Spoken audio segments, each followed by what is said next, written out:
Around 6000 BCE, in a region of ancient Anatolia, now part of modern Turkey, someone picked up a fragment of obsidian, a naturally occurring volcanic glass, and noticed something remarkable happening on its polished, curved surface. For the very first time in human history, a person could look down at a piece of stone and see their own face staring back. This wasn't an invention in the traditional sense. Nobody set out deliberately to build a mirror. Obsidian simply forms this way when volcanic glass cools and fractures, occasionally leaving smooth, reflective surfaces behind. Ancient peoples recognized what they were looking at and began deliberately polishing obsidian fragments, specifically to enhance this strange, reflective quality. Before this moment, the only way a person could ever see their own face was in still water, a pond, a puddle, a calm river's surface. A piece of polished volcanic stone changed that entirely, offering something portable, durable, and available whenever curiosity or vanity called for it. By the 3rd century BCE, Egyptian and Mesopotamian craftsmen had moved beyond volcanic stone entirely, learning to polish bronze and copper into smooth, round, handheld mirrors. These metal mirrors became treasured possessions, often elaborately decorated on the reverse side with religious symbols, animals, or scenes from mythology, and were frequently buried alongside their wealthy owners for use in the afterlife. The ancient Greeks took this a step further, weaving the mirror directly into philosophy and moral teaching. The philosopher Socrates reportedly advised young men to study their own reflections carefully. If they found themselves handsome, to live a life worthy of that appearance, and if not, to compensate through good character and worthy deeds instead. A simple polished disc of metal had become, in Greek thought, a genuine tool for self-examination. The Romans, ever practical, refined metal mirror making further and began experimenting with an entirely new approach, backing thin sheets of glass with reflective metal, creating the very first glass mirrors in the 1st century. They were far from perfect, often distorted and cloudy, but they represented the first hint of the mirror technology that would eventually dominate the world. Through the medieval period, glass mirrors largely disappeared from common use across much of Europe, partly due to religious suspicion. Church teachings of the era occasionally associated mirrors with vanity, deception, or even devilish temptation, and many people returned to using simple polished metal discs, or in some cases, still water and shallow bowls, just as their distant ancestors once had. But mirrors found other stranger uses during this period.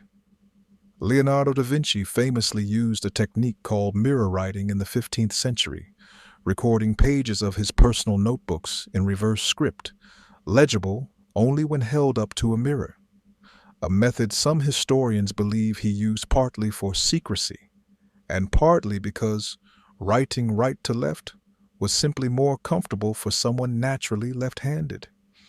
Around the same era, mirrors also became genuine tools of warfare and espionage.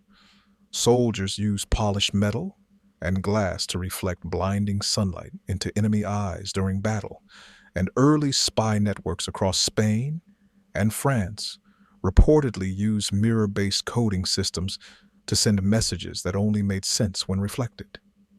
The mirror, it turned out, had always been more than simple vanity. It was philosophy, warfare, secrecy, and science, all held within a single reflective surface. The true turning point for glass mirrors arrived on the island of Murano, near Venice, where in the 16th century, Venetian craftsmen perfected a technique using an amalgam of tin and mercury to coat the back of glass sheets, producing mirrors of a clarity and quality Europe had never seen before. These Venetian mirrors were so valuable and so jealously guarded that a single one could cost as much as an entire naval warship, and Murano's glassmakers were legally forbidden from leaving the island, their techniques protected as closely as state secrets.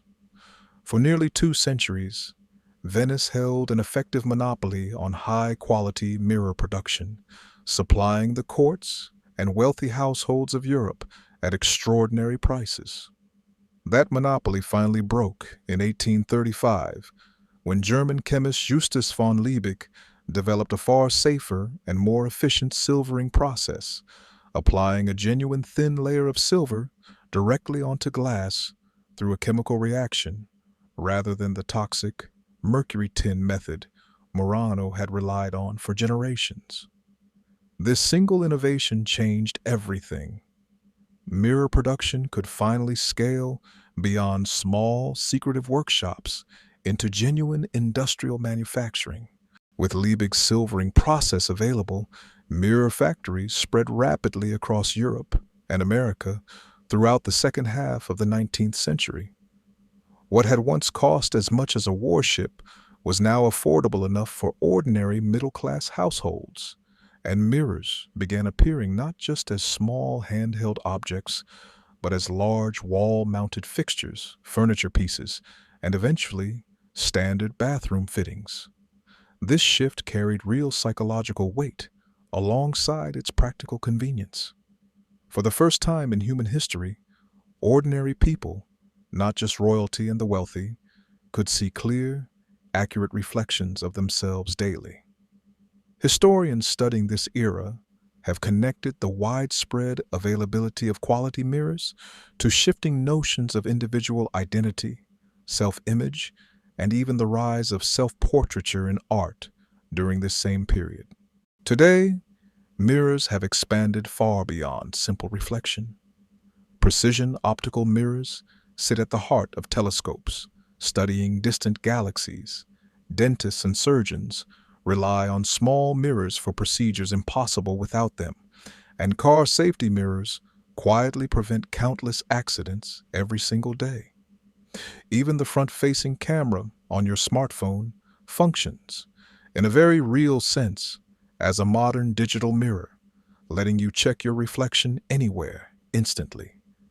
From a fragment of polished volcanic stone in ancient Anatolia, to Leonardo da Vinci's secretive notebook pages, to a smartphone screen reflecting your face back at you right now, the mirror has always carried the same quiet purpose across every era it's touched, offering humanity a simple, honest answer to one of our oldest and most persistent questions. What do I actually look like to the rest of the world?